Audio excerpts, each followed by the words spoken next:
my squids? Prize winning squid here. So we have a little bit of a different video for you today. If this is your first time at the channel, welcome. If you're returning, welcome to the Calamari Calamity. Today we have brand new hardware today. Just a little bit about me, in case you didn't know. I am an intermediate digital artist. I do it as a hobby right now, but I would love to turn it into something more than just a hobby. I used to do art all the time when I was younger, but then for about 20-ish something years, I have not done anything art related. A couple years ago, I decided I wanted to get back to doing art. I love drawing, I missed it. Had my iPad, got an Apple Pencil, started working in Procreate, relearning how to draw, but also learning how to do digital art at the same time. And I've kind of upgraded over the time. I got an iPad Pro now, and Apple Pencil 2, of course, and I started recently using Clip Studio Paint. And I realized that with the iPad Pro, even with the big screen, it's kind of cramped in Clip Studio Paint. And so I wanted to upgrade even further to something that I feel will live in an actual station for me and be right there when I need to do art. And so I last week ordered an XPPen Artist 22R Pro. Hold that box up. The box art is absolutely beautiful. Just recently, and the thing is heavy too. I just recently ordered that, so we're gonna do some unboxing today. It's several years old. This is an older model. There's newer ones that are out, but for the price point, especially if you're a beginner or intermediate and you don't want to spend a lot of money, but you want a bigger screen. Some of the screens are anywhere from 10 inches to 15 inches, but if you want something a little bit bigger that can live on your desk, be a little hefty on the size and everything like that, this is perfect. I got this off of Amazon for a very, very good price. So we're gonna mess around in there, see, everything that goes on with that, and if this is something that is geared towards you for the beginner, the intermediate. Professionals already know what they're working with, what they need to work with, and so on and so forth. This is geared for you. We'll do the unboxing and kind of show you what it looks like in 2023 to have something like this. So let's get started. All right, the unboxing. The specifications are up on the screen. The screen itself is 21.5 inches across. It's 1080p. The device has one USB-C port, two USB-A ports, one DC port, one HDMI port, and one VGA port. It does have a mount of its own on the back. All of the cables come in that white box that I just pulled out, and the screen is extremely, extremely heavy. It is a very well-built piece of tech. As you can see, I am struggling to get this thing out of the box just because of how heavy it is and because my camera was kind of close just so I could do these shots. Looking in the box just to see if there's anything else that I need in there. There isn't, so we're gonna go ahead and just start getting it out of its case here.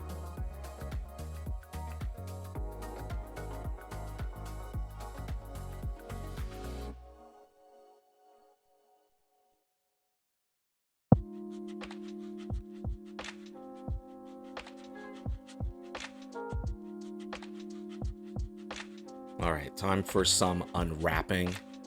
It actually has some pretty nice plastic around it, kind of getting that out. And of course, the screen itself has a protector on it. I'll talk about that a little bit later. And then it has another sheet that you're gonna pull off. We're gonna do some nice ASMR with that one when I do actually pull that off.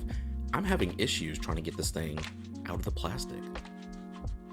I think even though I got this thing cheaper than when it was first released, I still have that. It's an expensive piece of tech and it's very dedicated, and I don't want to do anything bad to it. But that's it. It's finally all out. Let's look in the box now. So like I said, this white box has all of your cables, everything you'll need. You have your warranty card. XPPen provides a glove. I'll talk about that later. This is actually a second stylus. So XPPen provides two stylus. They're both battery free. You have an extra one. You have that the pen holder. So you'll put that on the side of the device. This is HDMI cables. If you're gonna plug it up HDMI wise. You have the USB-C to USB-A cables in case you need those. The power adapter, because it is powered by itself. You'll plug that into the wall and also plug it into your computer. So you have your power adapter. Some additional cables. I believe those are the VGA cables. And then here is the actual plug to go into the wall socket. I hope everybody knows how to use those. These were the USB-C cables. So I actually plugged mine up via USB-C.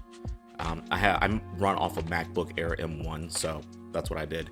This is actually the pen holder that comes with the stylus that you want to use because it's actually in the pen holder. I didn't use this one. It's still in the pen holder. As you can see, I'm having issue getting out, but that is because it is a nice snug fit, which is really, really good. So on one end is the pen itself, and on the other end is your extra nibs. I believe you get 8 of them.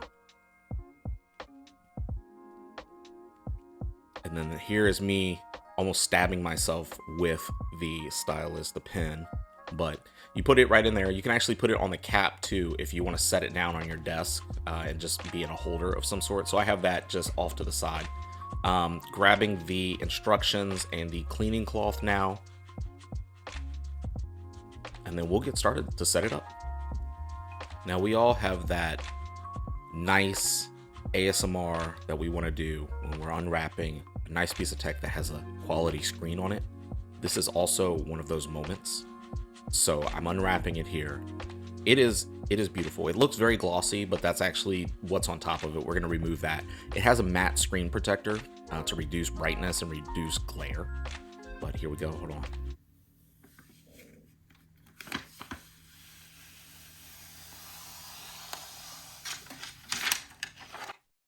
Oh, glorious. Absolutely glorious. All right, so we're going to jump into the guide.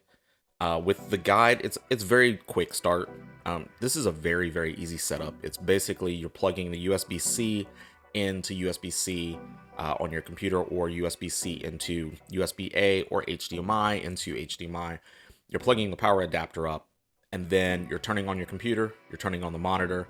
If they don't automatically recognize each other, then you can play with it and make sure that they recognize each other. But for Mac, it was very easy. It immediately recognized it, and I started tweaking it.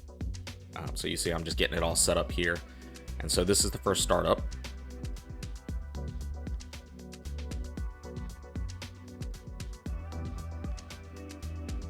Then wake my computer up,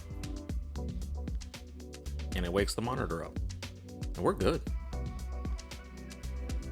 All right, so you want to go to XPPen's website and make sure you guys are grabbing the most up-to-date drivers and the most up-to-date apps for your device and your computer. When you get the app, it's going to be called Pen Tablet. At least that's what it's called on Mac. This is where you're going to work with your tablet overall, do all of your calibrations, everything like that. So I'm messing with some of the settings here because you can make it so that the stylus can drag across multiple monitors or stay only on one monitor. Just there's different things you can do here. So it was a lot of me messing around. I won't talk about what each single thing does, but you can test and calibrate the pen to the monitor to make sure that it does not have as much parallaxing as people have claimed. I haven't had a major issue with parallaxing, but as I explain later in the video, I kind of don't look at the pen tip itself. I look at the cursor. There are buttons on the side that you can customize. So if you want different ones for different things, you're able to do that. You're able to customize the pressure, the hardness. You can make it be a mouse if you want it to be. There's different things that you can do here.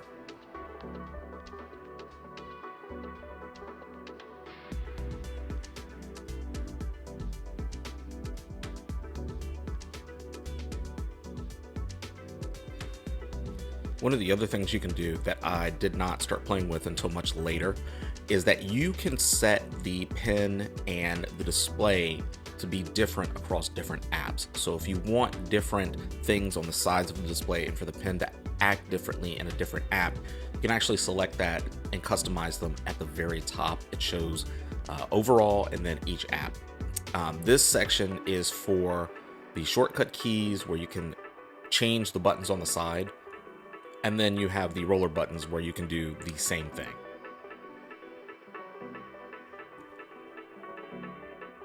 All right, let's talk about the glove. For me, the glove is too tight. It might fit some people. I have other gloves that I use, but this one's too tight for me. And for the included stand on the back, it is very easy to adjust once you figure it out. Pulling it towards you loosens it, pushing it locks it in place. And it has 16 to 90 degrees that it can move, so it's perfect. You can view it from any angle.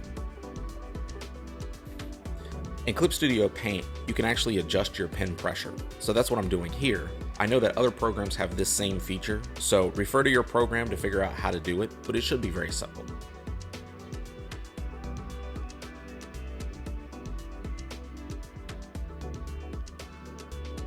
There are buttons included on the side, as I said before. These buttons are completely customizable per app and across the whole computer. They are amazing. What I'm doing here is, because I can't remember by just looking at unmarked black buttons, I am actually cutting out hand-drawn things to put on the buttons to remind me what the buttons are. And honestly, this is just another way that you can customize your own device. XPPen also sells individual stickers with different colors, so you can do the same thing. I just found that out recently, and honestly, they have some nice colors, but I kind of like the way I did it a little bit better because it's messy and it looks like a 2-year-old drew it, which is how I act sometimes. So moving on to the actual calibration test, I'm going to calibrate it against my iPad since that's the other device that I'll be using full time. So at the top of the monitor, you have these touch buttons. When you press the touch buttons, you bring up a menu and you can use the plus and the minus to actually make adjustments. I don't know if you can use the mouse or the stylus to make these adjustments. However, I decided to use the touch buttons at the top to make these adjustments. It can take a little bit, and there are devices you can use to professionally calibrate. However, this is the best way for me to do it, so that's what I did. All right, let's get to a drawing test. I'll leave you guys to vibe out, watch me kind of test the tablet out with a portrait drawing, very quick sketch that I'm doing on my lunch from work, just so I can kind of get a feel for it and see how the setup feels for me. I'm gonna probably end up making a bunch of changes as time goes on and I get more comfortable, but let's check it out.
All right, it's been a couple days since I did that test. I've now set up how my stream looks. I wanted to make sure that everything ran successfully whenever I would stream, since I have started streaming on Tuesdays, Wednesdays, and Thursdays at the prize-winning Squid on Twitch, and wanted to make sure that everything looked good, pristine. I have my iPhone as my webcam. I'm sharing my screen, and as you can see, everything seems to be running perfectly fine.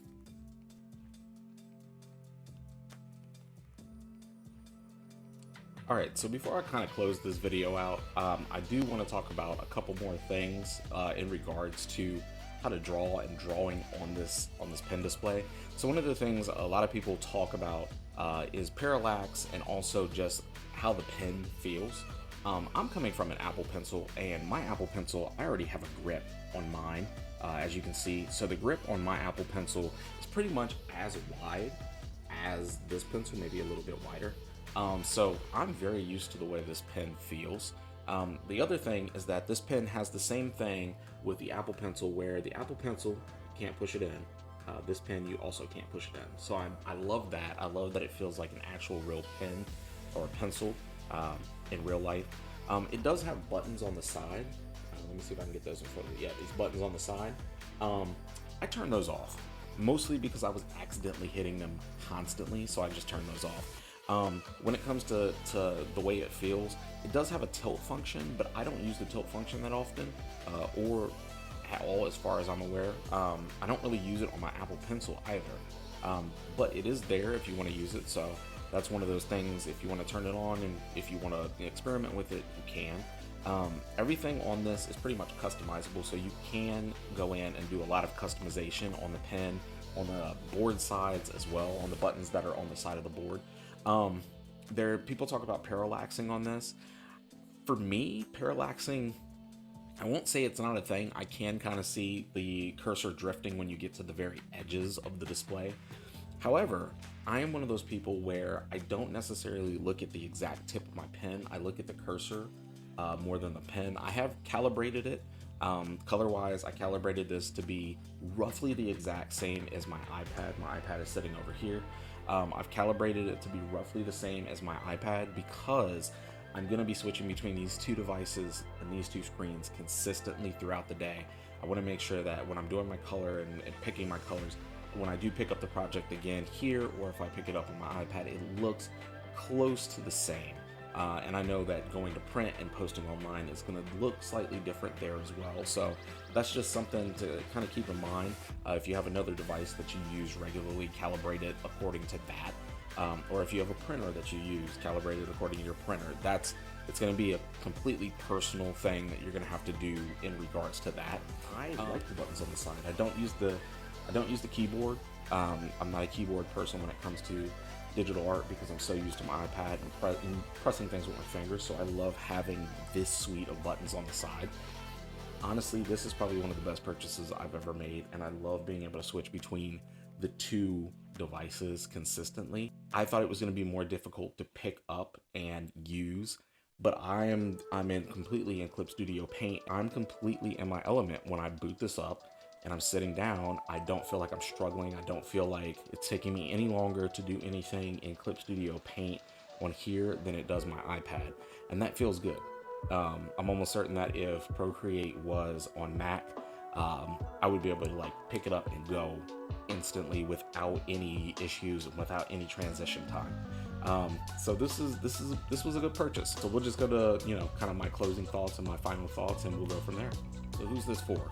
Well, if you are a little bit beyond the beginner stage, and or if you're a traditional artist who is looking at really wanting to jump in, you really want to get on the ground running, and you're gonna have some transition time, but you really want to get a full tool set without having to step up to another tool set of what you're used to, this is for you. I feel like the drawing surface it's huge, it's amazing. It can double as just a normal monitor if you need to use it. You can use it, I think, with like your PlayStation 5 and your Xbox and everything like that. It can work as just a normal monitor, but just remember you can draw on it. So you can use Photoshop, you can use Clip Studio, Krita, you can use After Effects. You can use pretty much anything that you would use that needs cursor support. on here. And I think with the viewing angles are gorgeous on this thing. There's tons of customization on the side buttons. You can even pick customization per app. So for instance, if you wanted your top left button to be your pen in Clip Studio, but your eraser in Photoshop, but your selector in Krita, you can. And as long as you have set that for each program specifically, you're able to do that. And I think that is freaking amazing. That's super intuitive. It's easy to kind of go in and get your customization together. I think this is for the artist who is on that digital journey and wants to take a bigger step into that digital journey, and you have a lot of things that you want to do, a lot of projects you want to work on. This is for you. And the price point can't be beat. It's a little bit older. I want to say this is either 2 or 3 years old. I haven't looked at the very specific date that it was released, but it had the, YouTube reviews and everything will show you that it's been around for about 3-ish years in terms of people reviewing it and everything.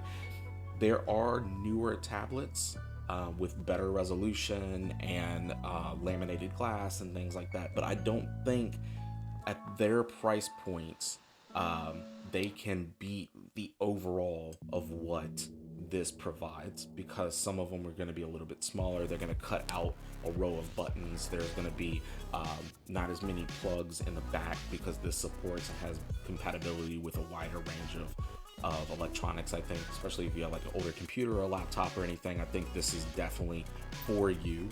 But yeah, if this is something that you've been thinking about, I would say jump in. XPPen has made an absolutely wonderful product here. Getting things customized and calibrated was pretty easy and pretty quick. It did not take me very long to do it at all. Compared to some of the other tech that I've used in my life and had to play with it for like 2 to 3 weeks before I could finally nail it down, this has been the quickest that I've been able to hit the ground running when it comes to new tech, and I freaking love it. But yeah, if that's something you want to do and you're looking at that price point, I believe it's still on sale right now on Amazon. So I would run over there, see what they have price wise, and just jump in as quickly as possible.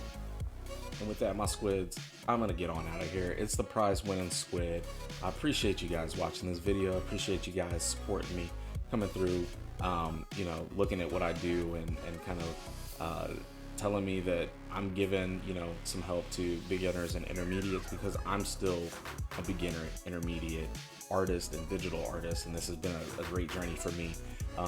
If you guys want to follow me, please go to allmylinks.com/theprizewinningsquid. Everything is on there. You should be able to follow me on Instagram, Twitter, Facebook, YouTube is where you were seeing this now, and Twitch.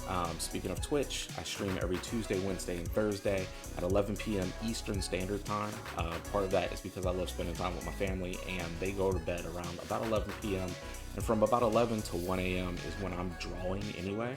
So it's just cool to jump online and kind of like chat with friends and everything on there. So just come through. I don't know what projects I'll be working on. I always have something going on. Not necessarily finishing stuff consistently on stream, but it's fun to just do the process. So come on through. And if this is your first time coming to this channel, I appreciate you sticking around, watching this. Please subscribe, hit that bell, the notification bell, to make sure that you know when I post new stuff. Generally, vlogs and other things will be on Monday, and then speed paints and time lapses are on Fridays, with a little bit sprinkled throughout the week. And I'll generally post my VODs over the weekend. So look for those, the Twitch VODs over the weekend. Appreciate you guys. And I'm going to be out of here. Stay moist, stay hydrated. And this is a squid salute, signing you off.